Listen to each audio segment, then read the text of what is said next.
Le invito que vayamos a Génesis capítulo 2, versículo 18 al 24. Diga un amén cuando lo tenga. Oiga lo que dice la palabra de nuestro Dios, dice la Escritura, de la siguiente manera, en el nombre precioso de Cristo Jesús. Génesis 2, 18 dice la palabra: y dijo el Señor Dios, no es bueno que el hombre esté solo, le haré ayuda idónea para él. El Señor Dios formó pues de la tierra toda bestia del campo y toda ave de los cielos, y la trajo a Adán para que viese cómo las habría de llamar. Y todo lo que Adán llamó a los animales vivientes, ese es su nombre. Y puso Adán nombre a todas las bestias y aves de los cielos y a todo ganado del campo. Mas para Adán no se halló ayuda idónea para él. Entonces el Señor Dios hizo caer sueño profundo sobre Adán mientras éste dormía. Mientras éste dormía, tomó una de las costillas y cerró la carne en su lugar. Y de la costilla que el Señor Dios tomó del hombre, hizo una mujer y la trajo al hombre. Dijo entonces Adán: esto es ahora hueso de mis huesos y carne de mi carne. Esta será llamada varona, porque del varón fue tomada. Por tanto dejará el hombre a su padre y a su madre, y se unirá a su mujer, y serán una sola carne. Y estaban ambos desnudos, Adán y su mujer, y no se avergonzaban. Demos gracias al Señor en esta hermosa mañana. Padre, te damos gracias porque eres bueno, porque eres fiel, porque siempre tienes cuidado de nosotros, siempre estás al pendiente de nuestras necesidades, mi Dios. En esta linda mañana, Padre, háblanos a través de tu palabra, porque reconocemos que solo tú tienes palabra de vida eterna, solo la palabra que sale de tu corazón, que viene por la revelación de tu Espíritu, es la palabra que edificará, que fortalecerá, que fundamentará nuestras vidas en este caminar, mi Dios. Es la palabra que nos ayudará a enfrentarnos a los retos, a las decisiones y a todo lo que conlleva nuestro diario vivir. Padre, nos ponemos en tus manos, abrimos el corazón, mi Dios, y recibimos tu palabra con gozo y con alegría, deseando que tú hables de una manera especial. Yo me pongo en tus manos, te entrego mi vida, mis labios, mi corazón. Padre, trata de una manera especial con cada uno de nosotros y permite que un carbón encendido pase por mis labios y solo la palabra que sea de la necesaria edificación salga por ellos, y la que no, Señor, sea quemada antes de salir, mi Dios. En el nombre de Jesús pedimos tu bendición y tu gracia, en el nombre de Cristo Jesús. Amén. Amén. Puede tomar su asiento dándole la gloria y la honra al Señor en esta hermosa y linda mañana. Y vamos a estar hablando de este tema relacionado con la elección y la emoción. En el día de hoy voy a estar enfocándome un poquito más a lo que es el área de la soltería, del soltero, porque precisamente allí es donde primeramente tiene que ver mucho con lo que es el modelo bíblico o el modelo, ¿verdad?, tradicional bíblicamente que se utilizó desde un principio, hablando de la elección. Cuando hablo de la elección o la emoción, es decir, muchas veces cuando nosotros vamos a tomar decisiones, hay dos cosas que generalmente nos mueven, influyen bastante e influencian en nuestras decisiones.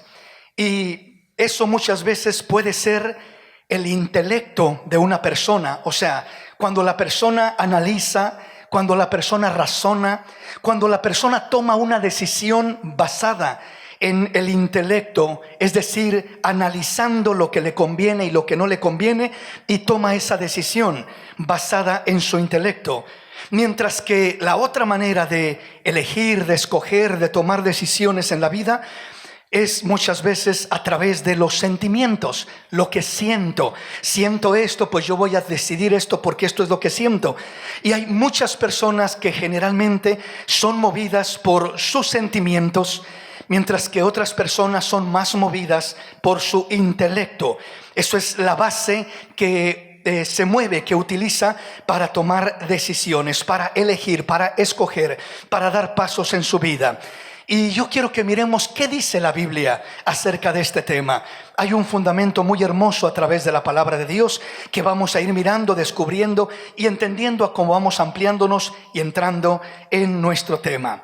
Primeramente, cuando leemos este pasaje de Génesis capítulo 2, versículo 18, quise comenzar con este pasaje debido a que es el inicio de todas las cosas.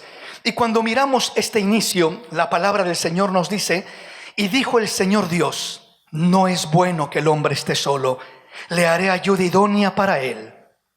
Y comienza a ampliar el tema. Pero lo primero que dice este versículo 18 es: y dijo el Señor Dios, no es bueno que el hombre esté solo, le haré ayuda idónea para él.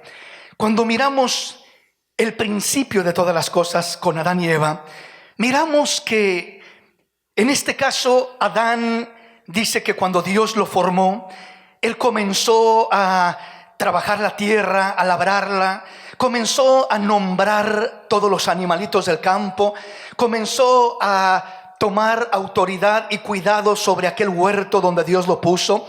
Y estaba él desarrollándose, estaba él trabajando, si usted quiere, nombrando los animalitos y haciendo quizás diferentes cosas en aquel huerto. Sin embargo, dice la palabra del Señor que para él no se halló ayuda idónea. Para él no se encontró una pareja, alguien con quien compartir su vida, su caminar, alguien con quien desarrollarse. Para él no se encontró aquella pareja. Y Dios entonces dice pues que lo puso a dormir.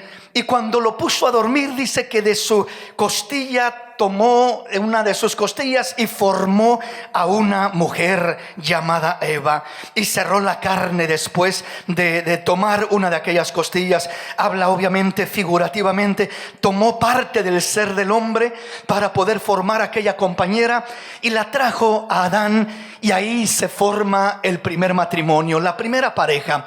Pero lo primero que me llama la atención es lo siguiente, que en el versículo 18 comienza diciendo: y dijo el Señor Dios, no es bueno que el hombre esté solo, le haré ayuda idónea para él. No nos enseña la palabra que el primero que se dio cuenta de su condición o de su necesidad haya sido Adán. No dice la palabra que fuese Adán el que le dijo a Dios: oye, Señor, ¿qué pasó? ¿Qué pasó conmigo?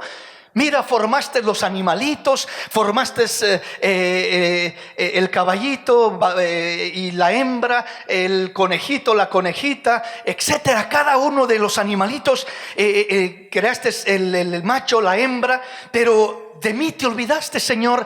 Para mí no formaste una compañera como con todos los animalitos.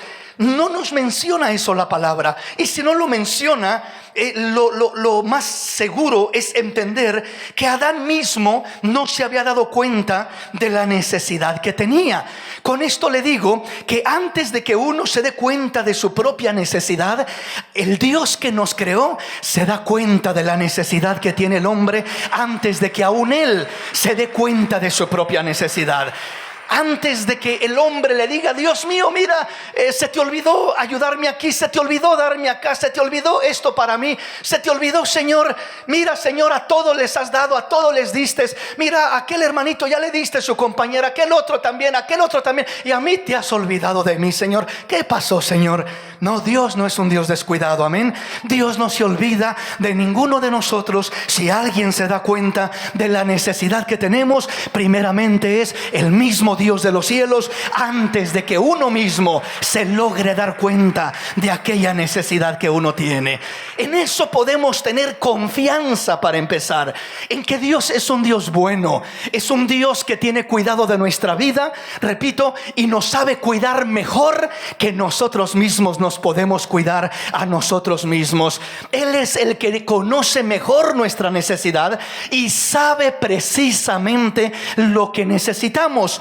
porque nosotros no alcanzamos muchas veces a entender perfectamente qué es lo que necesito. Y yo pienso que lo que necesito es esto, cuando Dios sabe que lo que verdaderamente necesito es esto otro. Entonces uno, si se pone en las manos de Dios y aprende a confiar en Él y abrirle el corazón a Dios, yo creo con todo mi corazón que Dios no nos deja olvidados y que Dios no llega ni temprano ni tarde, llega justo a tiempo, porque Él nos conoce mejor que nosotros a nosotros mismos, y Él se acerca justo en el tiempo preciso para ayudarnos, para sacarnos adelante, para darnos lo que necesitamos. No siempre nos da lo que queremos, no siempre nos da lo que le pedimos, porque lo que nosotros queremos o lo que le pedimos no siempre es lo que necesitamos o lo que Él tiene para nosotros. Pero confianza podemos tener que lo que Él tiene para nosotros es mejor que lo que yo quiero para mí mismo o pienso que necesito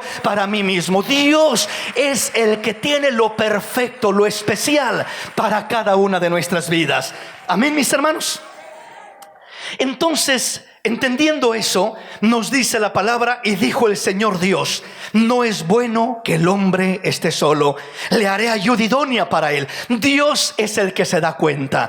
Dios es el que dice: veo a mi hijo ahí trabajando, ahí labrando el huerto, ahí poniéndole los nombres a los animalitos, ahí cuidando todo y allá al pendiente de todo el huerto, pero lo veo que necesita una ayuda, que necesita un apoyo, que necesita una compañera con quien poder compartir esos días que le he dado en esta tierra para vivir. Necesita esa bendición. Por tanto, Dios es el que lo puso a dormir y el que le tomó aquella costilla y de la costilla forma aquella compañera.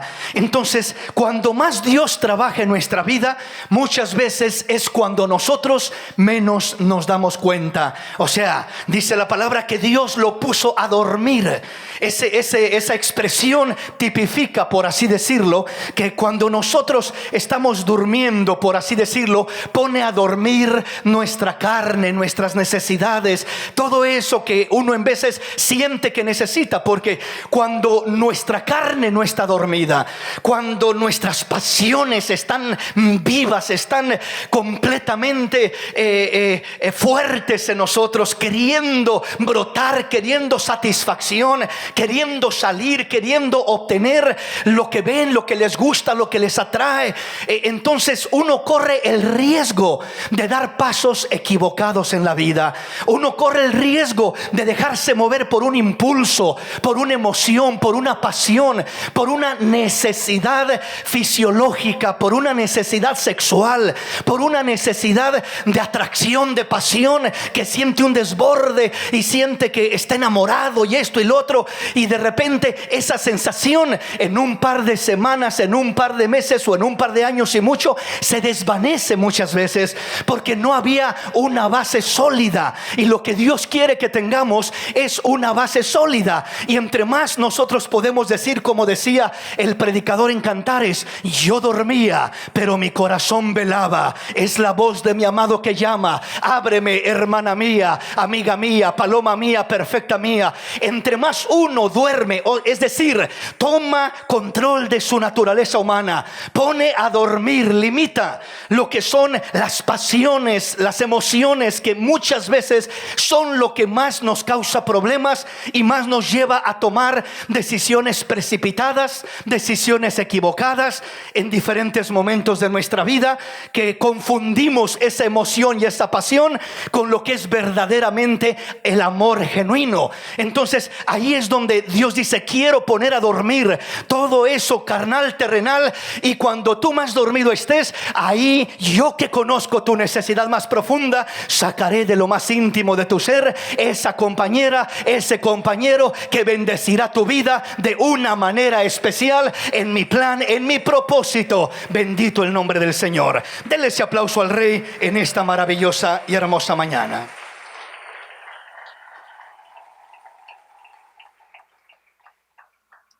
Entonces vamos mirando, cuando hablamos de la elección en el plan de Dios, la elección tiene que ver con 3 puntos fundamentales. La elección tiene que ver con Dios primeramente. Entender que como aquí en Génesis 2:18, el primero que entendió, conoció, miró la necesidad del hombre, la necesidad, en este caso podríamos decir también de la mujer, es Dios. Es Dios el primero que mira aquella necesidad y dice: no es bueno que mi hijo esté solo, no es bueno que mi hija esté sola, no es bueno.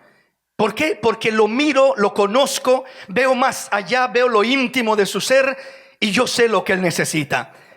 Entonces, en el tiempo perfecto de Dios, es que Dios es el que dice precisamente esto: no es bueno que el hombre esté solo, le haré ayuda idónea para él, le haré una compañera, o en el caso de la mujer, le haré un compañero. Entonces aquí miramos que no fue que no fue Adán el que miró su necesidad primeramente. Segundamente miramos que no fue Adán el que escogió aquella compañera, aquella pareja, sino que fue Dios directamente. Alguien podría decir: pues sí, hermano, pues no había ninguna compañera de donde poder elegir. ¿De dónde elegí? Amén. Y es cierto, no había nadie, solamente era él. Pero aún así, siendo él, es decir, él no conocía algo más. Él no conocía la vida matrimonial. Él no conocía ni siquiera lo que era una mujer o cómo se miraría una mujer, porque no había tal cosa. Solamente él había sido formado. Entonces él quizás pensaría: pues así es como ya Dios me formó y así voy a estar para siempre, ¿verdad? Pero Dios, repito, que conoce lo más íntimo del hombre y de la mujer, Él es el que miró y entendió y consideró la necesidad del hombre y dijo: no es bueno que el hombre esté solo, entonces le haré una ayuda idónea para él. Quien escogió para Adán fue Dios. El primero que elige cuando nosotros queremos ir en el plan, en el propósito de Dios, es Dios primeramente. En ese plan maravilloso, Dios es el primero a quien debemos de tomar en cuenta. Dios es el primero que debemos de considerar, repito, porque Él nos conoce más que nosotros mismos nos conocemos. Él sabe lo que necesitamos mejor que lo que nosotros creemos necesitar. Uno piensa que necesita esto, que aquello, o que el otro, pero Dios conoce mejor todavía que nosotros mismos lo que necesitamos. Por eso, acudir a Dios, tomar en cuenta a Dios, buscar a Dios, pedirle a Dios, eso siempre va a ser algo muy importante, muy especial, para que los riesgos de equivocarnos sean menores, para que el riesgo de que las cosas salgan mal sean menores, para que no seamos movidos solamente por, repito, una emoción, un impulso, una pasión, una atracción, algo superficial, sino que sea Dios tomando el control más y más sobre cada paso que nosotros damos. Entonces es Dios el primero que es la base, el que está en la base de la elección. Segundamente, no solamente que es Dios, sino veamos el segundo punto, y el segundo punto son los padres. Veamos qué dice Primera de Corintios, capítulo 7 una vez más. Es un pasaje que hemos estado leyendo en los últimos temas, los más recientes, y vamos a leerlo una vez más. Veamos qué dice Primera de Corintios, capítulo 7, versículo 32 al 38. Vea bien. Quisiera pues que estuvieseis sin congoja. El soltero tiene cuidado de las cosas del Señor, de cómo agradar al Señor. Pero el casado tiene cuidado de las cosas del mundo, de cómo agradar a su mujer. Hay asimismo diferencia entre la casada y la doncella. La doncella tiene cuidado de las cosas del Señor, para ser santa así en el cuerpo como en el espíritu. Pero la casada tiene cuidado de las cosas del mundo, de cómo agradar a su marido. Esto lo digo para vuestro provecho, no para tenderos lazo, sino para lo honesto y decente, y para que sin impedimento os acerquéis al Señor. Pero si alguno piensa que es impropio para su hija virgen que pase ya de edad, y es necesario que así sea, haga lo que quiera, no peca, que se case.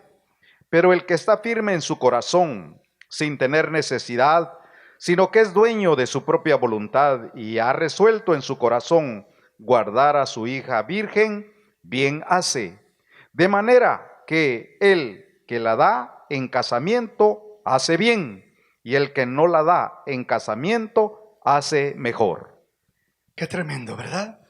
Aquí miramos el modelo de la elección que se establece bíblicamente, el modelo bíblico de la elección. Y vamos a ir mirando el modelo bíblico y el modelo del mundo, el modelo de Dios y el modelo de Hollywood, que tanto influencia y ha influenciado nuestra sociedad, sobre todo en este último tiempo.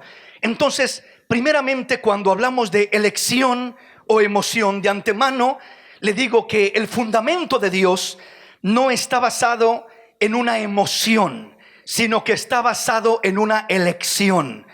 El saber elegir sabiamente y sanamente es una de las bases que Dios ha establecido para no equivocarnos en la soltería y en el matrimonio. Mientras de que cuando no tomamos en cuenta el modelo bíblico de la elección, entonces nos moveremos solamente por el modelo de Hollywood, por el modelo de la emoción, por el modelo de la pasión, por el modelo del romance, y solamente nos moveremos en esa dirección y correremos un riesgo enorme de equivocarnos.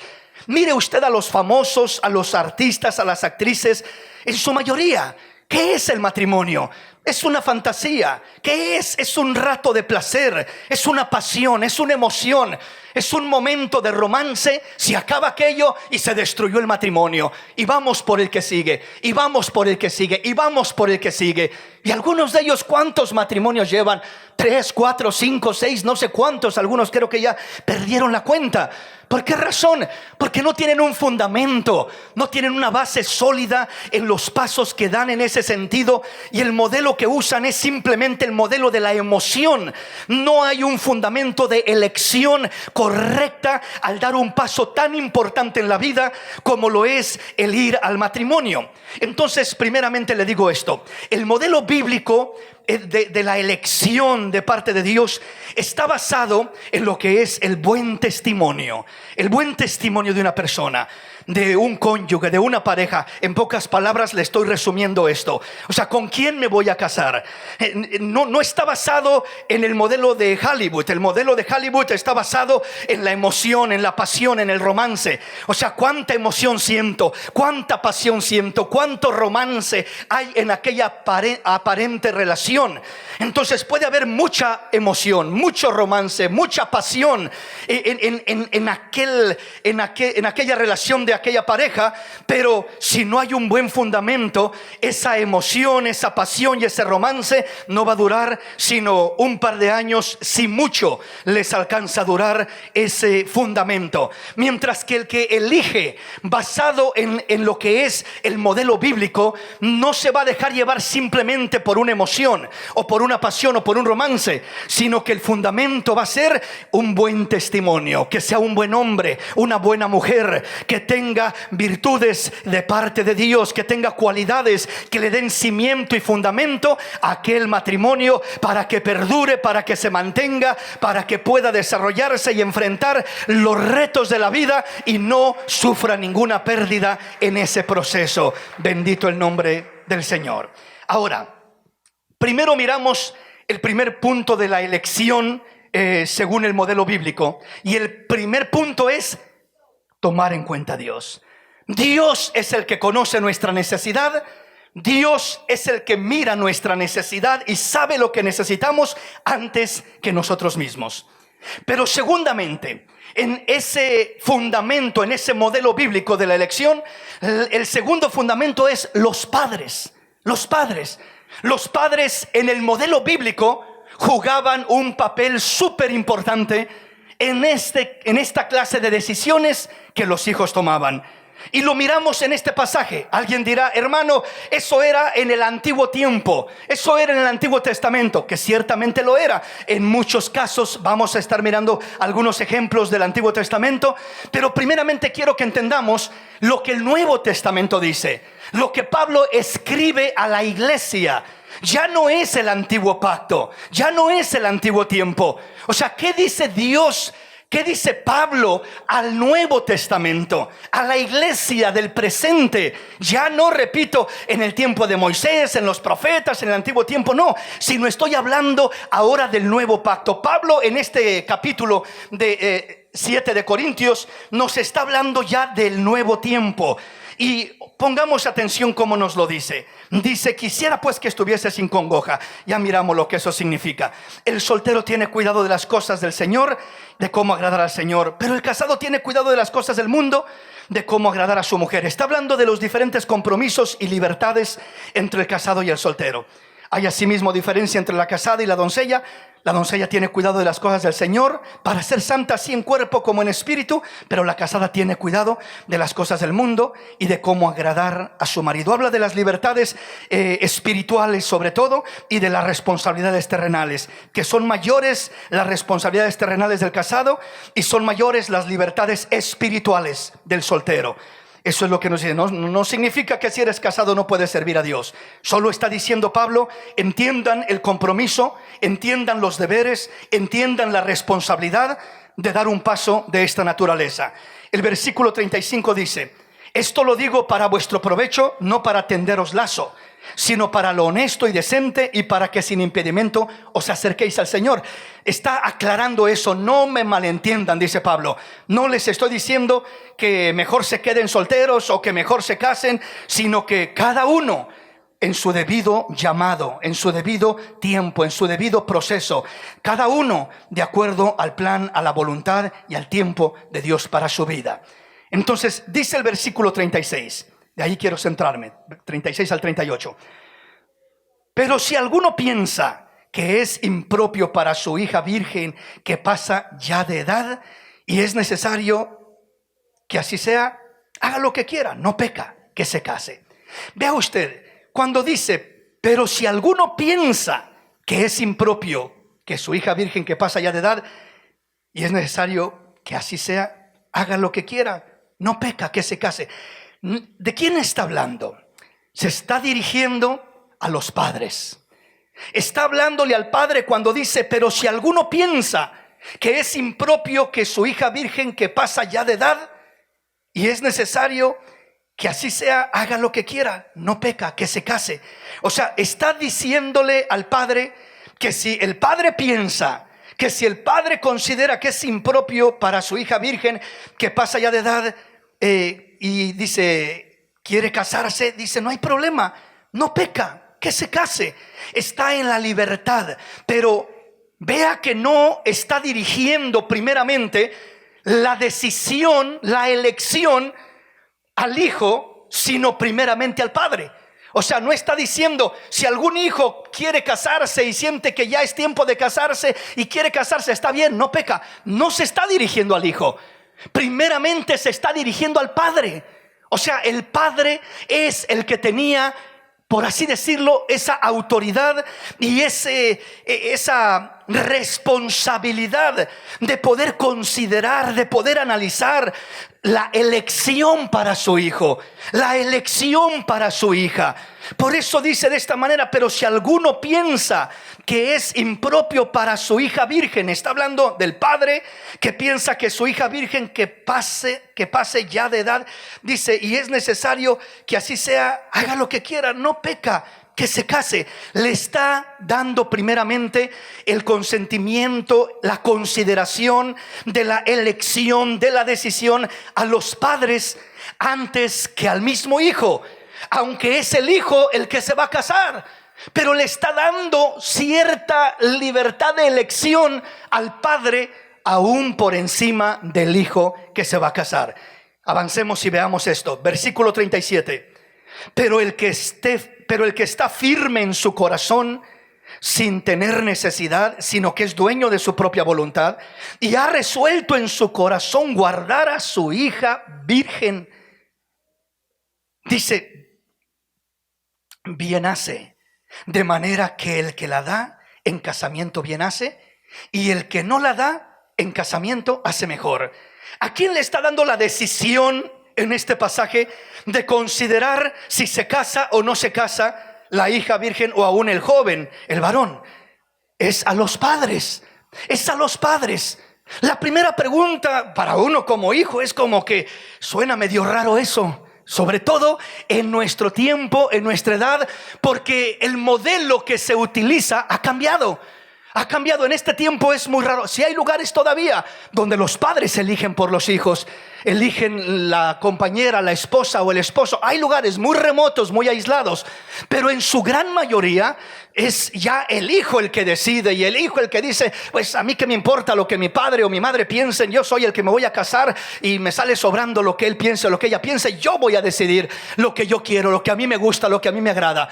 Y esa es la manera, ese es el modelo que se usa en nuestro tiempo para la elección. Sin embargo, repito, el modelo bíblico no era que el hijo era el primero que consideraba, sino que era primeramente Dios el que dirigía y el que daba bases para poder de alguna manera elegir el compañero o la compañera. Segundamente, eran los padres a quienes el apóstol Pablo les está dando la autoridad. Les está diciendo: si algún padre cree que es tiempo de que den casamiento a su hija, está muy bien, no peca, que se case.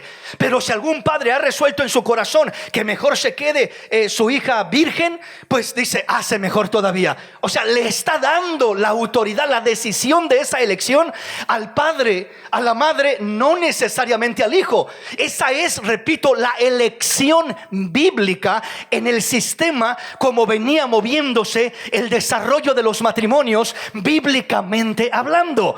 En nuestro tiempo ya no se usa ese modelo. ¿Qué modelo se usa ahora? Repito, pues el modelo generalmente de la emoción, de la pasión, de la atracción, del romance. Simplemente: a mí me gusta él, pero mira, no trabaja, no importa, pero no va a poder mantenerte. Debajo de un árbol vivimos.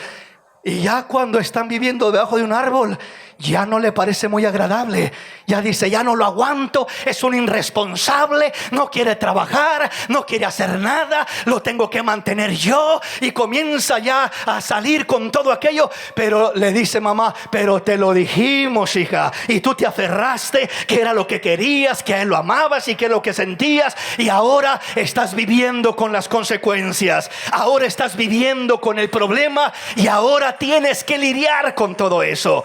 Otras veces, ¿verdad?, el hijo o el joven con el que la hija de repente se fija, o el joven, la joven en la que se fija el hijo, de repente igual hay otro tipo de situaciones. No solamente es la irresponsabilidad del trabajo, otras veces peor tantito, ¿verdad?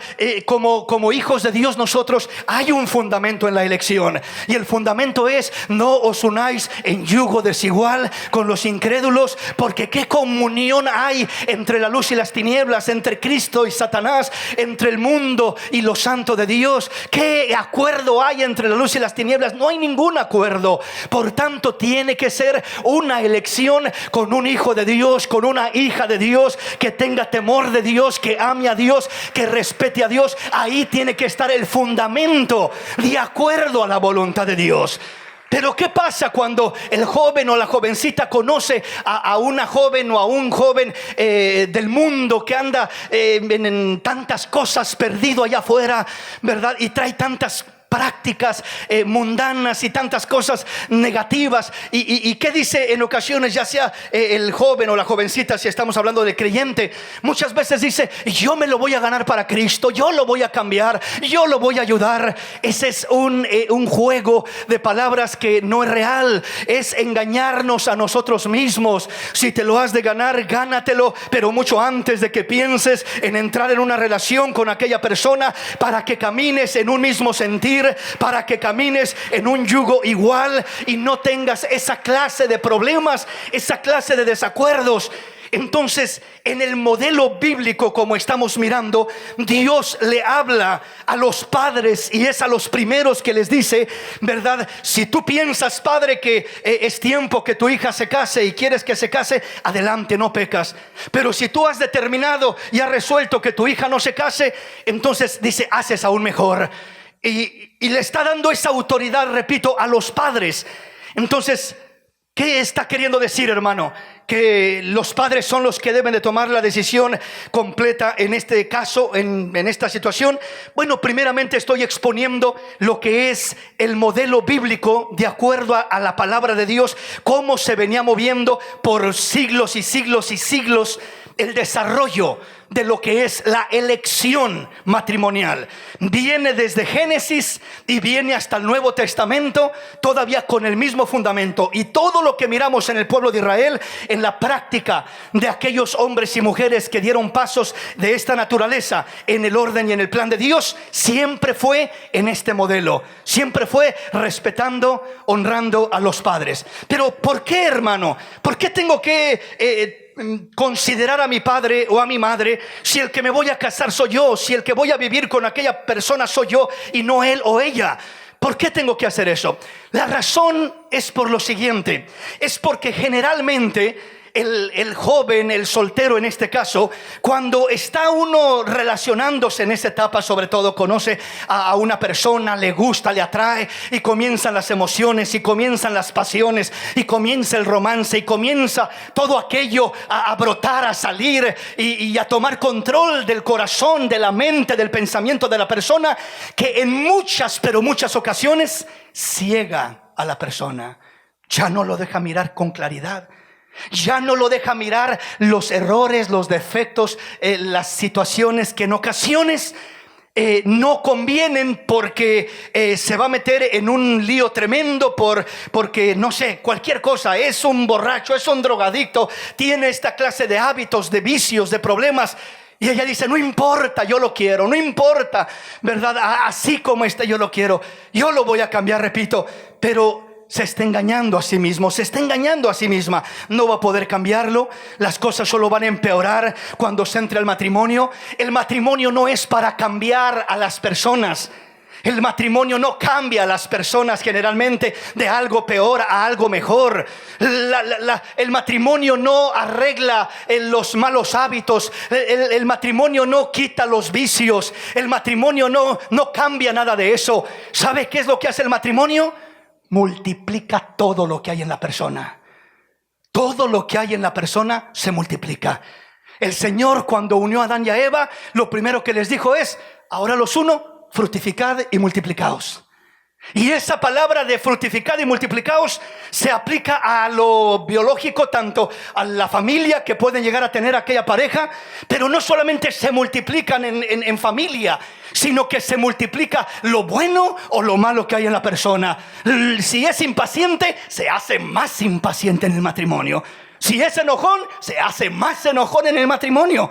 Si es, no sé, cualquier otra cosa que usted quiera pensar, lo que es aquella persona se multiplica generalmente en el matrimonio. Y lo que el joven soltero no alcanza a ver, el padre sí lo ve con claridad. La madre sí lo ve con claridad, porque está mirando de afuera del círculo de la emoción, del círculo de la burbuja, de la pasión, de la burbuja del romance. Papá, mamá están mirando de acá y dicen: hijo, ten cuidado. Hija, no te conviene. Hijo, piénsalo bien. Hijo, mira esto. Hijo, mira lo otro. O al contrario, si es un buen muchacho o una buena muchacha, posiblemente papá y mamá le van a decir: ¿sabes qué, hijo? Esa se mira que es una buena muchacha. Ese se mira que es un buen muchacho, hija. Se mira muy bien. O sea, cuando hay ese consentimiento, esa aprobación, lleva a aquella pareja una base mucho más sólida para evitar los riesgos del fracaso en el matrimonio. Y créame que cuando una pareja se casa con ese consentimiento y esa aprobación de papá y de mamá, lleva mayor bendición de Dios, lleva mayor respaldo de Dios y lleva menos posibilidades y riesgos de que aquel matrimonio fracase al poco tiempo, porque lo único que los unió fue una emoción, fue una pasión, fue una atracción, fue un romance, y todo eso se desvanece con el tiempo. ¿Sí, mis hermanos? ¿Me explico? Amén. Vamos entonces a ir avanzando en nuestro tema. Ahora, cuando estamos hablando de la elección, ¿verdad?, de los padres, es simplemente, repito, lo que miramos en el aspecto de la palabra de Dios desde Adán, como Dios es el primero que miró la necesidad de Adán, y luego después miramos que los padres son los que comienzan a mirar, a considerar, a aprobar o a desaprobar. O sea, el padre es el que, según Pablo nos dice aquí en Corintios, ¿verdad?, que le da la autoridad al padre para decidir, para elegir, para considerar.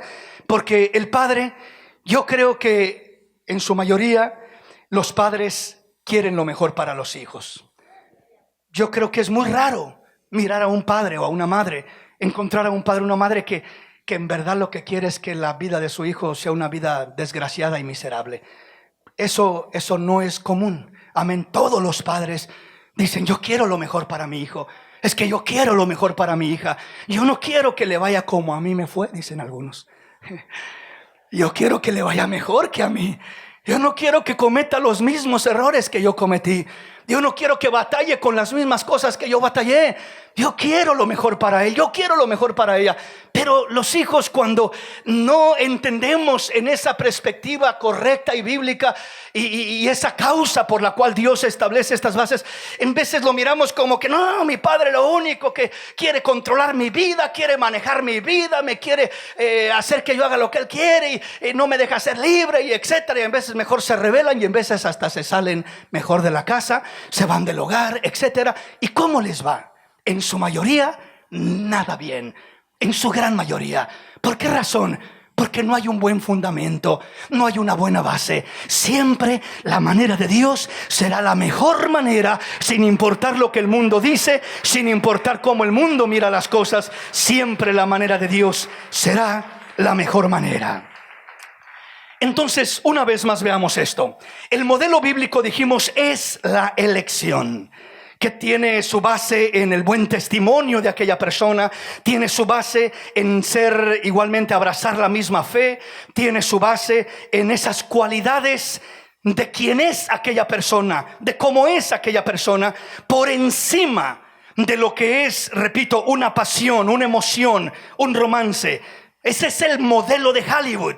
Hollywood, con sus películas glamorosas, con todo lo que presenta y con todo lo que proyecta día con día, influencia terriblemente a la juventud, tremendamente, que llega como a abrazar aquel modelo, a pensar de que sí, si siento maripositas, entonces esto es lo que realmente quiero.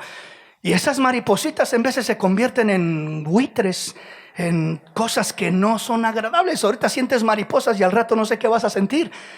Sí, esa es una realidad, ¿verdad? Que lo mira uno en tantos casos. Entonces, el sentir maripositas, qué bueno si la sientes. La emoción. Entonces alguien dirá: hermano, entonces no tengo que sentir nada. No estoy diciendo eso. No estoy diciendo que no debes de sentir nada. No estoy diciendo que es malo sentir una emoción bonita. Ni siquiera estoy diciendo que es malo sentir una pasión, porque tiene que haber eso en una pareja que está pensando en dar un paso o al matrimonio, entrar en esa índole.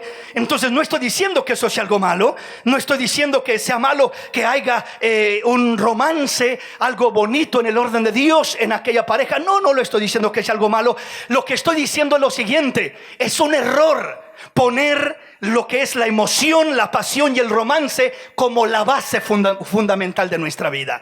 Que eso sea lo que rija y controle nuestras decisiones, nuestra elección. No debe de ser de esa manera.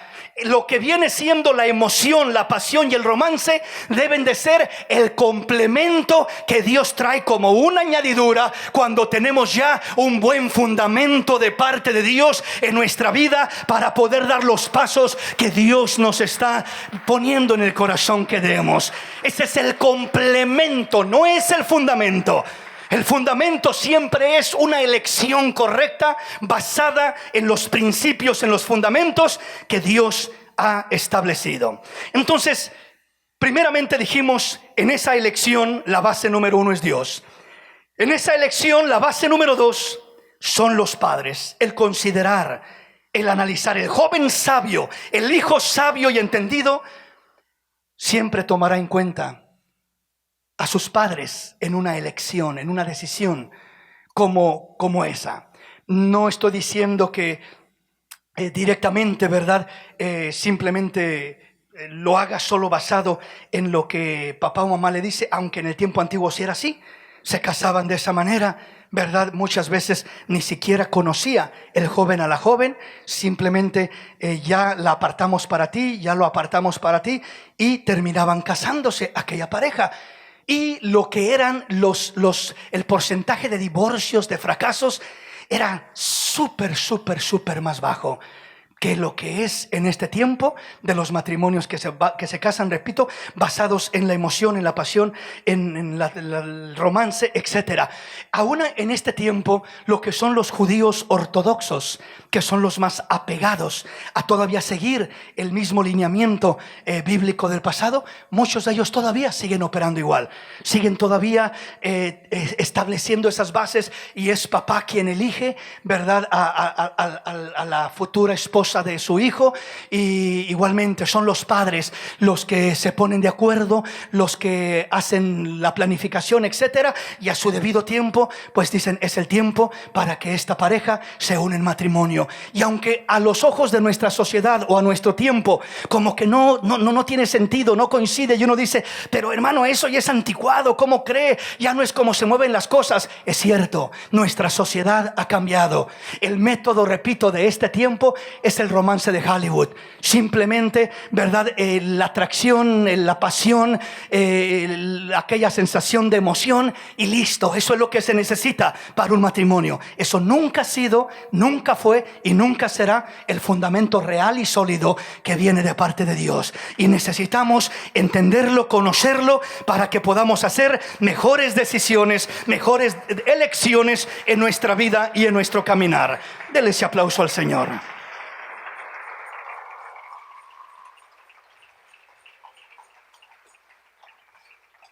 El tercer punto tiene que ver no solamente ya con Dios, con los padres, que son los primeros dos aspectos que creo que debemos de tomar en cuenta, pero el tercero es ya al individuo, la persona, el hijo, la hija, que en este caso está pensando, considerando, anhelando dar un paso a lo que es el matrimonio.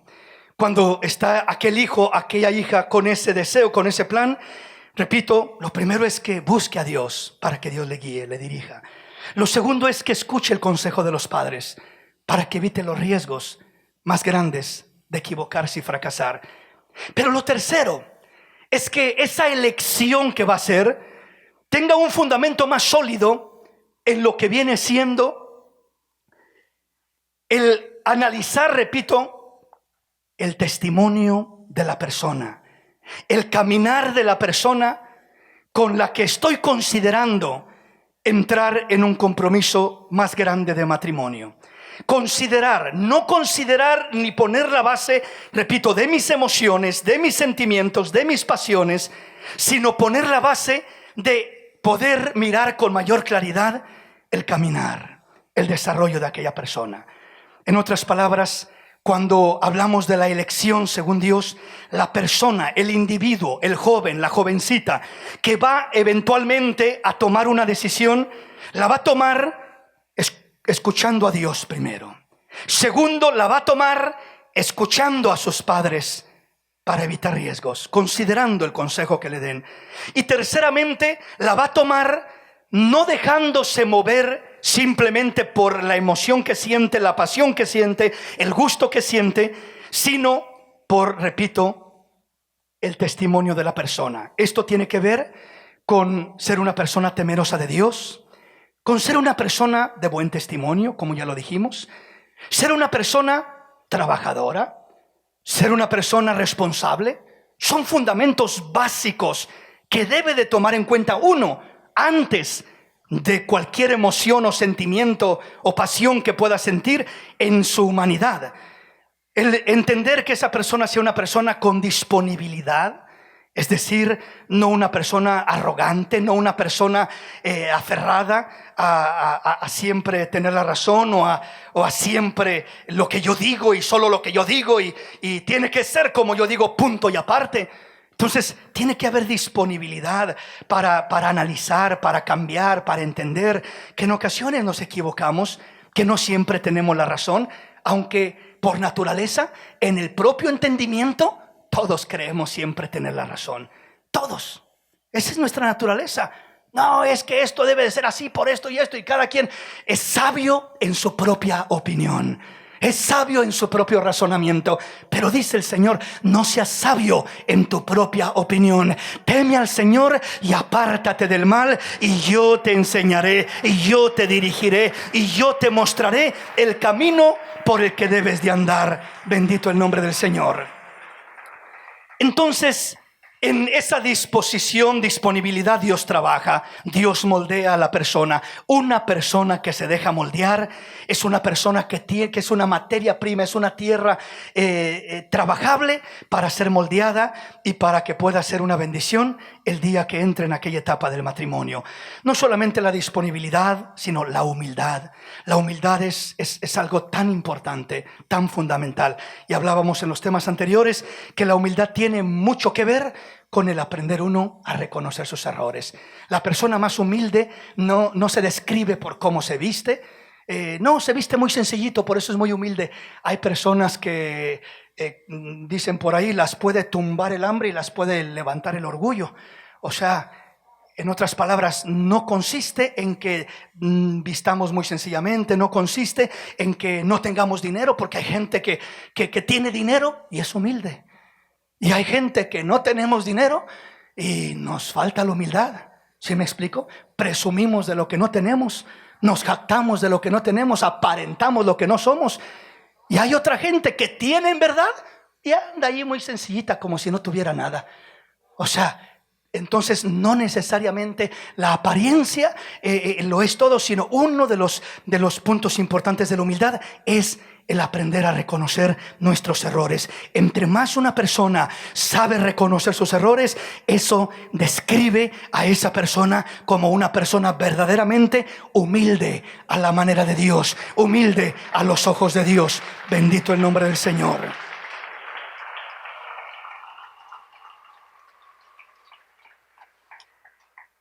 Cuando seguimos estos pasos y esta dirección, la elección según Dios nos enseña a elegir lo que me conviene por encima de lo que me gusta. Ese es algo difícil humanamente, porque en veces humanamente es que a mí me gusta esto, es que a mí me agrada esto, pero no te conviene eso, te conviene esto otro. Es como el niño, ¿no? Que si usted le da a escoger y le dice: mira, ¿qué quieres? Estos chocolates y esta nieve aquí bien rica, este postre, ¿verdad? O estas verduras y esta comida acá sólida. ¿Qué quieres? Te doy lo que tú quieras. ¿Qué cree que va a elegir aquel niño? Los chocolates, los dulces, la nieve. Va a decir: eso es lo que me gusta. Eres la mejor madre, el mejor padre del mundo. Pero el mejor padre y la mejor madre no le dan a aquel hijo lo que le gusta. Le dan lo que necesita, lo que le conviene. Le dan lo que realmente va a ser algo bueno para él. Quizás en esa etapa no lo entiende, en esa etapa no lo comprende, en esa etapa dice: no, es que ahí estoy comiéndome de mala gana las verduras y anhelando los chocolates y los dulces y la nieve. Pero a su debido tiempo va a entender y va a agradecer a aquellos padres ese cuidado y no darle lo que le gustaba, sino lo que necesitaba. Pues si eso hacen los padres terrenales, que son imperfectos y llenos de faltas, cuánto más nuestro Padre Celestial. Eso es lo que hace en nuestras vidas, en los diferentes aspectos, en las diferentes áreas, porque Él sabe que muchas veces lo que nos gusta no es lo que nos conviene. Elegir lo que nos conviene por encima de lo que nos gusta, eso es algo sabio, eso es algo fundamental. Porque, hermano, a uno le puede gustar cada cosa, ¿verdad? El jovencito va a la escuela y ve en la escuela, en la high school, sobre todo en la universidad, si llega a ir allá, pues mira de todos colores y sabores y dice: no, pues acá hay más de dónde elegir que allá en la iglesia o que allá en el cristianismo. Y acá se mira más atractiva la muchachita, la jovencita. ¿Por qué? Por su vestuario, porque anda más provocativa, porque se mira aparentemente más interesante, más bonita, etcétera. Y dice: no, me gusta más esto. Sí, entiendo que te guste más eso. Le llama más la atención a tus ojos eso, pero ¿es lo que te va a bendecir?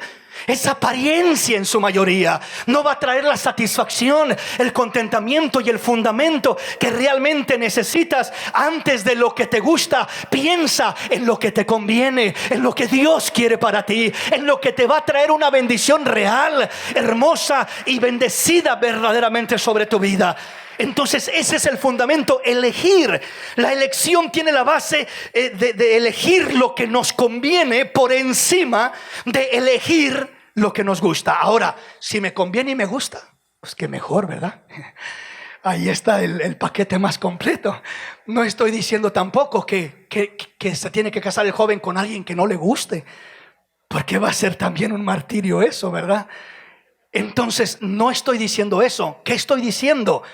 Que la base primordial tiene que ser lo que me conviene, lo que me va a ser de bendición.